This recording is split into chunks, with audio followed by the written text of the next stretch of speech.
Hi hello friends, എല്ലാവർക്കും നമസ്കാരം.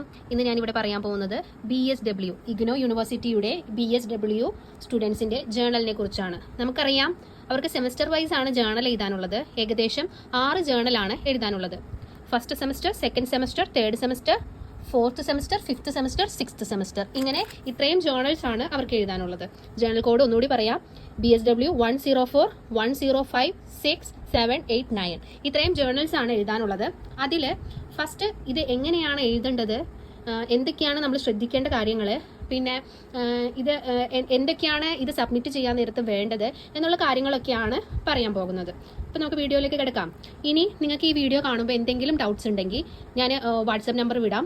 WhatsApp നമ്പറിലേക്ക് മെസ്സേജ് അയക്കാം. ആ സമയത്ത് ഞാൻ നിങ്ങൾക്ക് റിപ്ലൈ തരുന്നതാണ്. അതുകൂടാതെ നിങ്ങൾക്ക് യൂട്യൂബ് കമൻസിലും രേഖപ്പെടുത്താൻ, കമൻസ് ഇടാണെങ്കിൽ റിപ്ലൈ തരുന്നതാണ്. പിന്നെ നിങ്ങൾക്ക് ജേണൽ എഴുതുന്നതായി ബന്ധപ്പെട്ട് വരുന്ന ബുദ്ധിമുട്ടുകളൊക്കെ ഉണ്ടെങ്കിൽ നമ്മൾ എഴുതി കൊടുക്കുന്നുണ്ട്. അതുപോലെ തന്നെ PDF ആയിട്ടാണെങ്കിലും നമ്മൾ സെൻഡ് ചെയ്ത് തരുന്നുണ്ട്. അപ്പോൾ നിങ്ങൾക്ക് നോക്കി എഴുതാനാണ് ഉണ്ടാവുള്ളൂ. അതൊക്കെ കൂടുതൽ ഡീറ്റെയിൽസ് ആയിട്ട് വാട്സപ്പ് മെസ്സേജ് അയച്ചാൽ മതി. കൂടുതൽ കാര്യങ്ങൾ പറഞ്ഞു തരാം. അപ്പോൾ നിങ്ങൾക്കറിയാം, നിങ്ങൾ +2 കഴിഞ്ഞ സ്റ്റുഡൻസ് ആയിരിക്കും. അത് കഴിഞ്ഞിട്ട് നിങ്ങൾ ഒരു ഓൺലൈനായിട്ട് BSW എടുത്തതായിരിക്കാം. പക്ഷേ എന്താ ചെയ്യേണ്ടതെന്നോ, എങ്ങനെയാണ് ഇത് തുടങ്ങേണ്ടതെന്നോ, എന്തൊക്കെയാണ് എഴുതേണ്ടതെന്നോ ഒന്നും തന്നെ അറിയില്ലായിരിക്കാം. ഓൺലൈൻ ആയതുകൊണ്ട് സ്റ്റഡി സെൻറ്റർ ആയിട്ട് ബന്ധപ്പെടുമ്പോഴും നിങ്ങൾക്ക് ഒരു ആപ്റ്റ് ആയിട്ടുള്ളൊരു ആൻസർ കിട്ടുന്നുണ്ടാവില്ല. അപ്പോൾ ഞാൻ നിങ്ങളെ തീർച്ചയായിട്ടും ഹെൽപ്പ് ചെയ്യാം. നിങ്ങൾ ഒന്നുകൂടി വിഷമിക്കേണ്ട, തീർച്ചയായിട്ടും എന്നെ കോൺടാക്ട് ചെയ്യാവുന്നതാണ്. എല്ലാ ഹെൽപ്പും പ്രൊവൈഡ് ചെയ്യുന്നതാണ്. അപ്പോൾ നമ്മൾ സ്റ്റാർട്ട് ചെയ്യാൻ പോകുന്നത് BSW ഫസ്റ്റ് സെമസ്റ്ററിൻ്റെ ജേണൽ എന്തൊക്കെയുണ്ടെന്ന് നമുക്ക് നോക്കാം. ഫസ്റ്റ് നിങ്ങൾ ഇത് ഫില്ല് ചെയ്യണം. ഫേസ് ഷീറ്റ് നമ്മുടെ പ്രൊഫൈൽ ഓഫ് ദി സ്റ്റുഡൻ്റ് ആണ്. അപ്പോൾ ഇത് നിങ്ങൾ ഫില്ല് ചെയ്യണം. ഇത് നമ്മൾ ചെയ്യേണ്ടത് ടൈം പറഞ്ഞുതരാം. ഇപ്പോൾ ഫോർ എക്സാമ്പിൾ 2025 ജൂലൈ ബാച്ച് ആണെങ്കിൽ, അതായത് ഇപ്പോൾ കറൻ്റ് എടുത്ത ബാച്ച് ആണെങ്കിൽ നിങ്ങൾ എന്ത് ചെയ്യണം, ഇത് സ്റ്റാർട്ട് ചെയ്യേണ്ട പീരീഡ് എന്ന് പറഞ്ഞാൽ നിങ്ങൾക്ക് ഒരു ഇൻഡക്ഷൻ മീറ്റിംഗ് സ്റ്റഡി സെൻറ്ററിൽ നിന്ന് കിട്ടും. അത് നിങ്ങളുടെ മെയിലിലേക്കായിരിക്കും വരുന്നത്. ആ ഇൻഡക്ഷൻ മീറ്റിംഗ് കഴിഞ്ഞിട്ട് നിങ്ങൾക്ക് എപ്പോൾ വേണമെങ്കിലും നിങ്ങൾക്ക് ഈ ജേണൽ ചെയ്യാൻ സ്റ്റാർട്ട് ചെയ്യാം. ഓക്കെ. അപ്പോൾ ഡൗട്ട് ഉണ്ടെങ്കിൽ നിങ്ങൾക്ക് എന്ത് ചെയ്യാം, ഒട്ടും മടി വിചാരിക്കേണ്ട, നിങ്ങൾക്ക് മെസ്സേജ് അയക്കുക. ഞാൻ എന്തായാലും റിപ്ലൈ തന്നിരിക്കും. അപ്പോൾ നമുക്കിത് നോക്കാം. പ്രൊഫൈൽ ഓഫ് ദി സ്റ്റുഡൻറ്റിൽ നിങ്ങളുടെ നെയിം എഴുതണം, അഡ്രസ്സ് എഴുതണം, ഫോൺ നമ്പർ, ഇമെയിൽ എഴുതണം, എൻറോൾ നമ്പർ നമ്മുടെ മെയിലിലേക്ക് വന്നിട്ടുണ്ടാവും. ഒന്ന് മെയിൽ ചെക്ക് ചെയ്യുക. മെയിലൊന്നും വരാത്തവർ എന്ത് ചെയ്യുക, നമ്മുടെ എവിടെയാണോ നിങ്ങളുടെ റീജിയണൽ സെൻറ്റർ അവരുമായി ബന്ധപ്പെട്ടാൽ നമുക്ക് മനസ്സിലാവും. പിന്നെ അഡ്രസ്സ് എഴുതാം. പിന്നെ റീജിയണൽ സെൻറ്റർ എഴുതുന്നത്, സ്റ്റഡി സെൻറ്റർ ഏതാണെന്ന് എഴുതാം. നമ്മുടെ സ്റ്റഡി സെൻറ്ററിൻ്റെ കോഡ് ഉണ്ടാവും. ഇതെല്ലാം നമുക്ക് മെയിൽ വന്നിട്ടുണ്ടാവും. മെയിൽ ചെക്ക് ചെയ്യാം. പിന്നെ നമ്മൾ ചെയ്യുന്ന ഏജൻസി എവിടെയാണോ, നമ്മൾ ഏജൻസിയിലാണോ കൺകറൻറ്റ് വിസിറ്റ് നടത്തിയത്, ആ ഏജൻസിയുടെ പേരും അഡ്രസ്സും ഇവിടെ കൊടുക്കണം. പിന്നെ നമ്മുടെ ഫീൽഡ് വർക്ക് സൂപ്പർവൈസറിൻ്റെ നെയിമും അഡ്രസ്സും അത് നമ്മുടെ സ്റ്റഡി സെൻറ്റർ എഴുതിക്കോളും. അത് ബ്ലാങ്ക് ആയിട്ട് ഇടാം. പിന്നെ phone number of the supervisor, നമ്മുടെ സ്റ്റഡി സെൻറ്ററിലെ സൂപ്പർവൈസറാണ്. അപ്പോൾ അത് അവർ എഴുതിക്കോളും. ഇത് രണ്ടും നമുക്ക് വിടാം, അത് അവർ എഴുതിക്കോളും. പിന്നെ ഇവിടെ സിഗ്നേച്ചർ ഇടാനായിട്ട് മറക്കരുത്. ഇനി അടുത്തത് നമ്മൾ ഫില്ല് ചെയ്യേണ്ടതില്ല. ആരും ഇത് ഫില്ല് ചെയ്യേണ്ടതില്ല. പ്രൊഫൈൽ ഓഫ് ദി സൂപ്പർവൈസർ ആണ്. അത് നമ്മുടെ ഫീൽഡ് വർക്ക് സൂപ്പർവൈസർ ഫില്ല് ചെയ്തോളും. അതുകൊണ്ട് ഇത് നിങ്ങൾ ഒന്നും ചെയ്യേണ്ട. അത് നമ്മുടെ സ്റ്റഡി സെൻറ്ററിലേക്ക് ബുക്ക് കൊടുക്കാൻ നേരത്ത് അവർ ഫില്ല് ചെയ്തോളും. അടുത്തത് ഇത് നമ്മുടെ സൂപ്പർവൈസർ ആണ് ഫില്ല് ചെയ്യേണ്ടത്. ഇതും നമ്മൾ ഫില്ല് ചെയ്യേണ്ടതില്ല. ഇനി നെക്സ്റ്റ് നമുക്ക് കണ്ടൻസ് നോക്കാം. നിങ്ങളുടെ ഇതിൽ വരുന്നത് കുറച്ച് കാര്യങ്ങൾ നമ്മൾ എഴുതിയിട്ടുണ്ട്. Pre time list of field work settings. നമുക്ക് ഇത് ഒരുപാട് ഇൻഫോർമേഷൻസ് ഒക്കെ നമുക്ക് ഇവിടെ കുറച്ച് കൊടുത്തിട്ടുണ്ട്. ഇതൊക്കെ നിങ്ങൾക്ക് വേണമെങ്കിൽ റീഡ് ചെയ്ത് നോക്കണം കേട്ടോ. തീർച്ചയായിട്ടും നിങ്ങൾ റീഡ് ചെയ്ത് നോക്കണം. ഫസ്റ്റ് പറയുന്നത് നമുക്ക് സ്റ്റെപ്സ് ആണ്. നമുക്ക് ഇത് വായിച്ചൊക്കെ തന്നെ നിങ്ങൾക്ക് ഒരു ഐഡിയ കിട്ടും. പറഞ്ഞു തരാം. ഇൻഡക്ഷൻ മീറ്റിംഗ് ഞാൻ പറഞ്ഞല്ലോ, നമ്മുടെ മെയിലിലേക്ക് വന്ന് കാണും. നമ്മുടെ സ്റ്റഡി സെൻറ്ററിൽ വെച്ചായിരിക്കും ഇൻഡക്ഷൻ മീറ്റിംഗ് നടക്കുന്നത്. അല്ലെങ്കിൽ ചിലപ്പോൾ ഓൺലൈൻ വഴിയായിരിക്കും. ഏത് മോഡാണെന്ന് നമ്മുടെ മെയിലിൽ കറക്റ്റായിട്ട് മെൻഷൻ ചെയ്തിട്ടുണ്ടാവും. അപ്പോൾ കറക്റ്റായിട്ട് ഇൻഡക്ഷൻ മീറ്റിംഗ് നിങ്ങൾ പാർട്ടിസിപ്പേറ്റ് ചെയ്യാൻ നോക്കുക. കാരണം അതിലാണ് നമുക്ക് എല്ലാ ഇൻഫോർമേഷൻസും കിട്ടുന്നത്. പിന്നെ നമുക്ക് വേണ്ട ഇൻഫോർമേഷൻസും കാര്യങ്ങളും നമ്മുടെ ഡൗട്ട്സ് ഒന്നും ക്ലിയർ ചെയ്യാനുള്ള ഒരു സ്പേസ് കിട്ടിയെന്ന് വരത്തില്ല. മാക്സിമം ഇൻഡക്ഷൻ മീറ്റിംഗ് നിങ്ങൾ അറ്റൻഡ് ചെയ്യുക. ഇൻഡക്ഷൻ മീറ്റിംഗ് അറ്റൻഡ് ചെയ്ത ഡേറ്റും കാര്യങ്ങളും നമുക്ക് വേണം. കാരണം ഇൻഡക്ഷൻ മീറ്റിംഗിനും റിപ്പോർട്ട് ചെയ്താലുണ്ട്. ഓക്കെ. അത് കഴിഞ്ഞതിന് ശേഷം നമുക്കൊരു ഇൻഡിവിജ്വൽ കോൺഫറൻസ് അറ്റൻഡ് ചെയ്യാനുണ്ട്. അപ്പോൾ നിങ്ങളുടെ കേസിലെ BSW-കാർക്ക് ഏകദേശം മിനിമം 5 ഇൻഡിവിജ്വൽ കോൺഫറൻസ് അറ്റൻഡ് ചെയ്യാനുണ്ട്. ഇൻഡിവിജ്വൽ കോൺഫറൻസ് എന്ന് പറഞ്ഞിട്ടുണ്ടെങ്കിൽ നിങ്ങളും നിങ്ങളുടെ സൂപ്പർവൈസറും തമ്മിലുള്ള ഒരു കോൺഫറൻസ് ആണ്. നമുക്ക് സൂപ്പർവൈസറിനെ നേരിട്ട് പോയി നമ്മുടെ സ്റ്റഡി സെൻറ്ററിൽ പോയി കാണാം.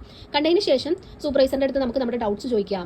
നമ്മുടെ അടുത്ത് നമ്മുടെ സൂപ്പർവൈസർ കുറച്ച് ഇൻസ്ട്രക്ഷൻസ് ഒക്കെ തരും എങ്ങനെയാണ് ചെയ്യേണ്ടതെന്നുള്ള. ഈ ഇൻഡിവിജ്വൽ കോൺഫറൻസ് നമ്മുടെ സൂപ്പർവൈസർ സ്റ്റഡി സെന്ററിലെ സൂപ്പർവൈസർ, ഇവിടെ ഫീൽഡ് വർക്ക് സൂപ്പർവൈസർ നമ്മുടെ സ്റ്റഡി സെന്ററിലെ സൂപ്പർവൈസറാണ്. ഇത് നിങ്ങൾ കറക്റ്റായിട്ട് വായിക്കുക. ഇത് ഒന്നാമത്തെ ഇൻഡിവിജ്വൽ കോൺഫറൻസ് ആണ്. എപ്പോഴും നമ്മൾ ഓറിയന്റേഷൻ വിസിറ്റ് സ്റ്റാർട്ട് ചെയ്യുന്നതിന് മുൻപ് വേണം ഒരു ഇൻഡിവിജ്വൽ കോൺഫറൻസ് നമ്മൾ കണ്ടക്ട് ചെയ്യാനായിട്ട്. അപ്പോൾ നമ്മൾ ഈ ഇൻഡിവിജ്വൽ കോൺഫറൻസ് കണ്ടക്ട് ചെയ്ത് കഴിഞ്ഞതിന് ശേഷം നമുക്ക് എന്ത് ചെയ്യാം, ഓറിയന്റേഷൻ വിസിറ്റ് നമുക്ക് സ്റ്റാർട്ട് ചെയ്യാം. ഈ ഓറിയന്റേഷൻ വിസിറ്റ് എന്ന് പറയുന്നത് എന്താണെന്ന് പറഞ്ഞു തരാം. നമ്മൾ ഏകദേശം ഇതിൽ പറയുന്ന പ്രകാരം 5 ഓറിയന്റേഷൻ വിസിറ്റ് നമ്മൾ എവിടെയാണ്, 5 different NGOs, agencies, community settings, അങ്ങനെ കുറച്ച് പറയുന്നുണ്ട്. അറ്റാച്ച്ഡ് ഇൻ ദ ജേർണൽ നമുക്ക് തരുന്നുണ്ട്. അപ്പോൾ അത് പ്രകാരം നമുക്ക് എന്ത് ചെയ്യാം, ഓറിയന്റേഷൻ വിസിറ്റ് 5 എണ്ണം അറ്റൻഡ് ചെയ്യാം. കഴിഞ്ഞിട്ട് നമുക്ക് എന്താ, സ്റ്റാർട്ട് റൈറ്റിംഗ് റിപ്പോർട്ട്സ്. നമ്മുടെ റിപ്പോർട്ട്സുകൾ നമ്മൾ റൈറ്റ് ചെയ്യാനായിട്ട് തുടങ്ങണം. അതിന് ഫസ്റ്റ് നമ്മൾ ചെയ്യേണ്ട pre time self assessment form നമുക്ക് ഫില്ല് ചെയ്യാനുണ്ട്. എന്താണ് പ്രീ ടൈം അസസ്മെന്റ് ഫോം എന്ന് നമുക്ക് നോക്കാം. ഇതാണ് നമ്മുടെ പ്രീ ടൈം അസസ്മെന്റ് ഫോം. ഇത് വായിച്ച് നോക്കിയിട്ട് നമുക്ക് ഏതാണോ ശരിയെന്ന് തോന്നുന്നത് അത് ടിക്ക് ചെയ്ത് വിടുന്നതിനും ഫില്ല് ചെയ്യാനുള്ളത് ഫില്ല് ചെയ്യുന്നതിനെയാണ് എന്ത് പറയുന്നത്, പ്രീ ടൈം അസസ്മെന്റ് ഫോം എന്ന് പറയുന്നത്. അപ്പോൾ ഇത് ഫുള്ളായിട്ട് വായിച്ച് നോക്കാം. നിങ്ങൾക്ക് ഉചിതമായ ആൻസേഴ്സ്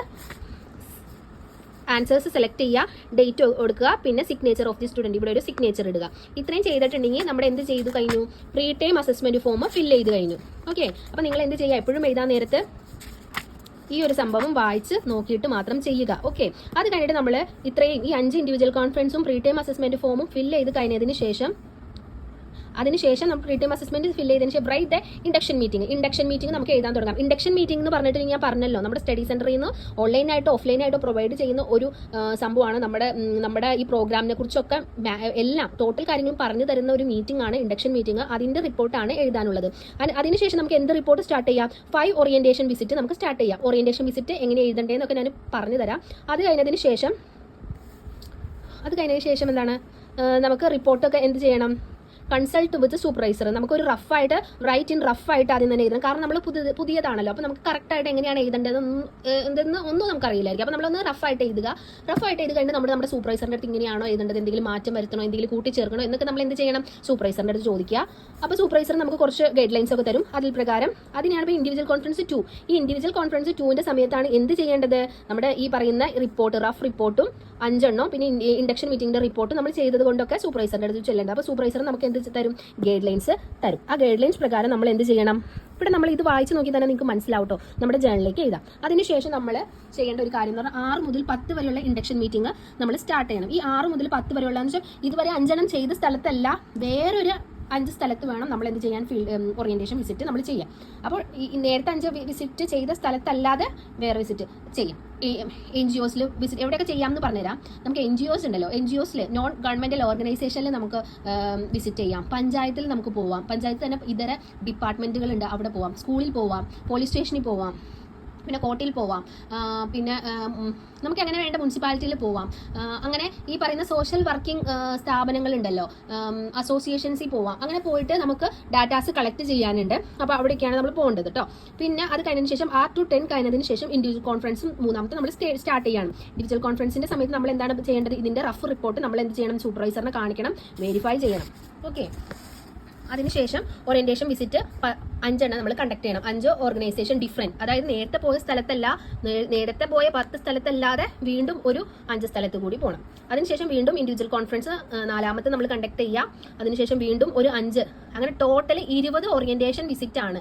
ഓറിയന്റേഷൻ വിസിറ്റ് കേട്ടോ, ഓറിയന്റേഷൻ വിസിറ്റ് വേറെ, കൺകറന്റ് വിസിറ്റ് വേറെ, രണ്ടും മാറിപ്പോരുത്. ഓറിയന്റേഷൻ വിസിറ്റ് എങ്ങനെയാണ് ഫോർമാറ്റ് ഒക്കെ പറഞ്ഞു തരാം. ഓറിയന്റേഷൻ വിസിറ്റ് റഫായിട്ട് എഴുതുക. അത് കഴിഞ്ഞതിന് ശേഷം എന്ത് ചെയ്യാം,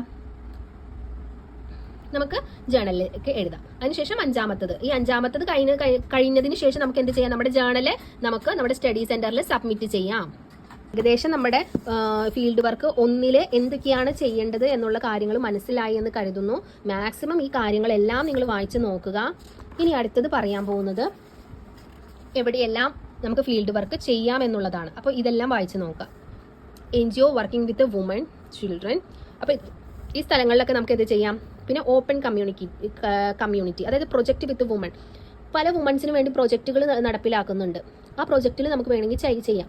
അങ്ങനെ സെൽഫ് ഹെൽപ്പ് ഗ്രൂപ്പ് എന്ന് പറഞ്ഞിട്ടുണ്ടെങ്കിൽ നമ്മുടെ കുടുംബശ്രീ ഉണ്ടാവില്ലേ, അയൽക്കൂട്ടങ്ങൾ, അവിടെയൊക്കെ നമുക്ക് ചെയ്യാം എന്നാണ് ഇവിടെ പറയുന്നത്. അങ്ങനെ പല സ്ഥലങ്ങളിൽ നമുക്ക് ചെയ്യാം.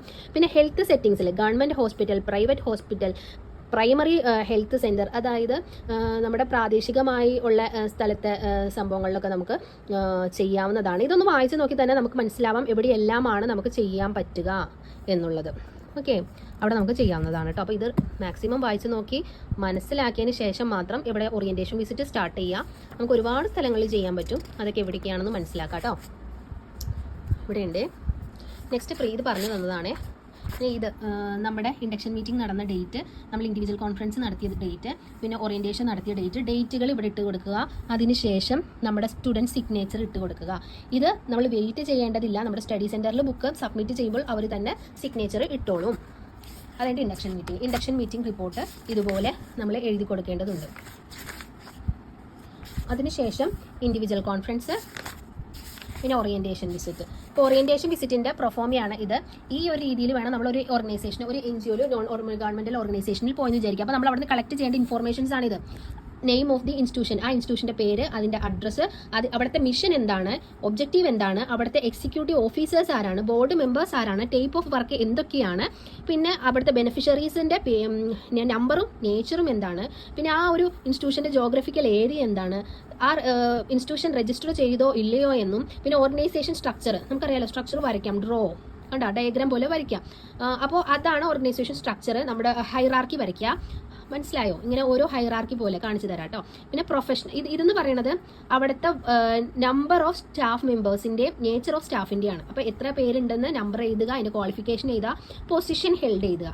പിന്നെ ഹിസ്റ്ററി, ആ കമ്പനിയുടെ ആ NGOയുടെ ഒരു ഹിസ്റ്ററി ഉണ്ടാവും. ഹിസ്റ്ററിയാണ് അടുത്ത് എഴുതേണ്ടത്. പിന്നെ സോഴ്സസ് ഓഫ് ഫണ്ട്, എവിടെ നിന്നൊക്കെയാണ് ഫണ്ട് കിട്ടുന്നത് എന്ന് എഴുതണം. പിന്നെ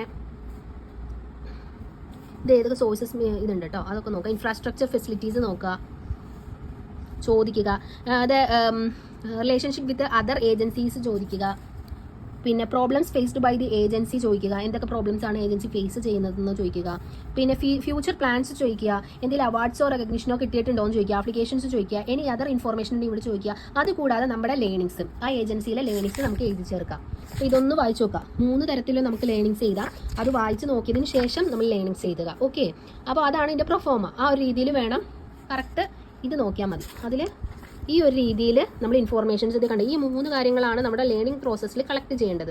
ഇത് നോക്കണ്ട, ഇത് നമ്മുടെ ഫീൽഡ് വർക്ക് സൂപ്പർവൈസർ നമ്മുടെ വായിച്ച് നോക്കിയതിന് ശേഷം അവരുടെ കമൻസ് രേഖപ്പെടുത്തേണ്ട ഒരു പോർഷനാണ്. അപ്പോൾ ഇത് മനസ്സിലായല്ലോ. ഇനി നമുക്ക് ഇതുപോലെയാണ് ഞാൻ ഓറിയൻറ്റേഷൻ വിസിറ്റ് എഴുതിയേക്കുന്നത്. ഓക്കെ, ഈ രീതിയിൽ എഴുതി പോയാൽ മതി. പിന്നെ ഇവിടെ ഒന്നും എഴുതണ്ട. ഡേറ്റ് ഓഫ് സബ്മിഷൻ വേണം. നമ്മൾ സബ്മിറ്റ് ചെയ്യാൻ പോകുന്ന ഒരു ഡേറ്റ് കൊടുത്താൽ മതി. അല്ലെങ്കിൽ നമ്മുടെ ഇൻഡിവിജ്വൽ കോൺഫറൻസിൻ്റെ ഡേറ്റ് ഉണ്ടല്ലോ, രണ്ടാമത്തെ ഇൻഡിവിജ്വൽ കോൺഫറൻസിൻ്റെ ഡേറ്റ് ആയിരിക്കും ഇവിടെ വരുന്നത്. നമ്മൾ അന്നാണല്ലോ സൂപ്പർവൈസറിൻ്റെ അടുത്ത് നമ്മൾ സബ്മിറ്റ് ചെയ്യുന്നത്, ആ ഒരു രീതിയിൽ. അല്ലെങ്കിൽ നമ്മൾ വയ്ക്കാൻ പോകുന്ന ഡേറ്റ് കൊടുത്താലും മതി. ഇതുപോലെ എഴുതി വയ്ക്കുക.